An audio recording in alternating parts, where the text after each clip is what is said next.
Vision and Bungie. We pause to reflect. Before we talk about the game, we're going to talk about the incredibly important conversation. Oh, we're gonna do this anyways. Good. We're gonna talk about the incredibly important conversation that's taking place online, the events that led to it. Many courageous women. I'm gonna mute this too, so that we can focus on it. Many courageous women have come forward with the stories of harassment and abuse. There's been a lot of pain laid bare in story after story told by these survivors. Some of us have experienced this pain firsthand and can't truly understand it. Yet there are many people in our community feeling empathy, sadness, and anger when confronted with the truly awful harassment and abuse that so many of our friends have had to endure. Sadly, this wasn't isolated to our corner of the world and has also affected men and non-binary folks as well. In the days that followed the initial revelations, we witnessed more people who have been similarly affected coming forward. This is a bigger issue that the entire gaming industry needs to face. Together we can take action to make the spaces we share better for everyone. Amidst all of the heartache, it has been inspiring to see these stories met with a wave of love, belief, and support that is turning into a momentum for more change. Thank you for reaffirming that. Though every community has problems, ours doesn't shy away from confronting them and banding together to overcome them head on. We have reaffirmed our commitment to enforce the standards of our code of conduct on the platforms and channels we control. We are currently working on other ways we can help combat toxicity and abuse in the gaming community. This is going to take time, but we pledge our support to help make things better. Now, let's talk about the game we have made in the hopes that it might further inspire friendship. As if it's not doing it right now.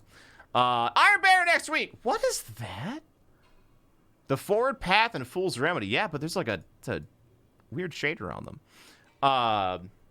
So Bonus Valor begins June 30th, ends July 7th. The event will work similar to last season with a few new rewards. We'll be adding 2 reprised weapons and curating the weapon reward pool down to 8 weapons. So Forward Path and Fool's Remedy. All weapons below are considered reissued and have Season of Arrival max feature caps. Shining Spheres, Storm of the Raven, Talon's Edge, Bite of the Fox, Orwing's Maul, and Crimmel's Dagger. The Forward Path and the Fool's Remedy will also be updated with 2 additional perks specific for these Iron Banner weapons. Iron Grip improves weapon stability at the cost of reload speed. Iron Gaze improves target acquisition at the cost of stability.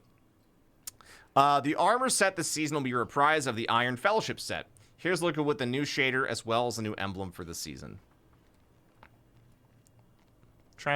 Looks like honestly, I don't mean to say this is a meme. It kind of looks like a knife cutting a piece of bread, but that's just me. We also want to remind players that skill-based matchmaking has been disabled in Iron Banner this season. Speak with Saladin after the reset, and then get out there and prove your worth to the Iron Lords of the past. You can now pre-order the Be Heard Black Lives Matter pin. I pre-ordered mine, chat. You get the emblem that I'm wearing as well. Pre-orders for the pin are now live on the Money Store. All profits from the sales of the Be Heard collectible pin and emblem will benefit the Equal Justice Initiative. All pre-orders will include the Be Heard emblem. They'll be emailed within 24 hours of your order. We have already had tens of thousands of Guardians showing their support. Thank you so much for supporting this cause and showing your support in-game. Twitch Prime! New emote, Sparrow, Ghost Shell, and shit. Those are all great. It's time now to hear from the player support team on what issues they are seeing and what fixes we have recently rolled out. This is their report. GCX emblems. Players who have donated to St. Jude through the GCX stream will receive their emblems later this season and will be notified through a separate email. We will announce when these emails have been sent out, so please follow us at Bungie on Twitter to keep up to date on these emblems and our latest news. Due to an exploit, we have disabled the final checkpoint in the Prophecy Dungeon's final room, which occurs after the boss has been defeated. Players who had a checkpoint in the final room will have their checkpoint removed. On Tuesday, June 23rd, we released a hotfix.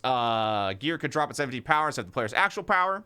Upgrade gift ranks Triumph wasn't tracking gift ranks purchased in the Prismatic Recaster. Prophecy Dungeon Solo Triumph was unlocking the player's solo. Yikes. Console players were experiencing blacked out emblems, invisible ships, and a power level of 10 in orbit.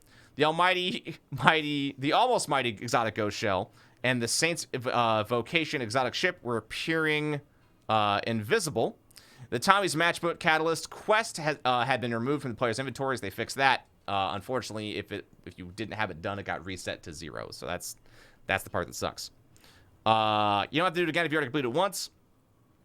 Characters are... Oh, so these are issues. Oh, I see. If you complete it once, you get the quest again.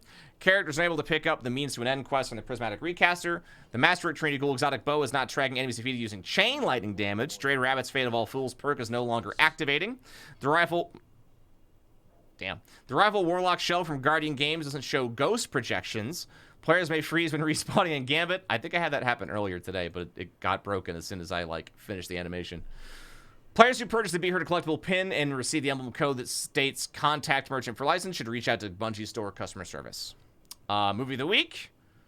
Some of the Titan. Train visits Zavala. Oh, God. I actually know what this is. I saw this on Twitter. And Pass the Ghost. As always, the creators of these videos will be awarded a special emblem. We know that. The intro is pretty heavy, but these things need to be said. We also want to remind you all that we are immensely proud of you as a community. Last week, saw some truly inspiring triumphs to talk about as well. You donated over $800,000 during our 4-hour block for St. Jude Children's Hospital. Donors went on to raise more than $6 million for the entire marathon. We want to thank our friends at GCX for creating a platform we can all join forces to make the world a better place, like Guardians do. Thanks to everyone who just didn't donated. When you come together, you all do amazing things. Keep doing them. Love, Cosmo. Pog. That was awesome. As always, Bungie's on point, man. I think Bungie. I don't know. I don't want to say this without doing more research, but from what I have seen with my eyeballs and just my eyeballs, I personally feel that Bungie is like the forefront of the gaming industry for doing good with the community that they have. They raise money for important causes often. They have their own charity that they work with. You know, all that kind of stuff. So it's hard to not always be proud of at least their charity efforts, because boy, oh boy, they really do just nail it, you know?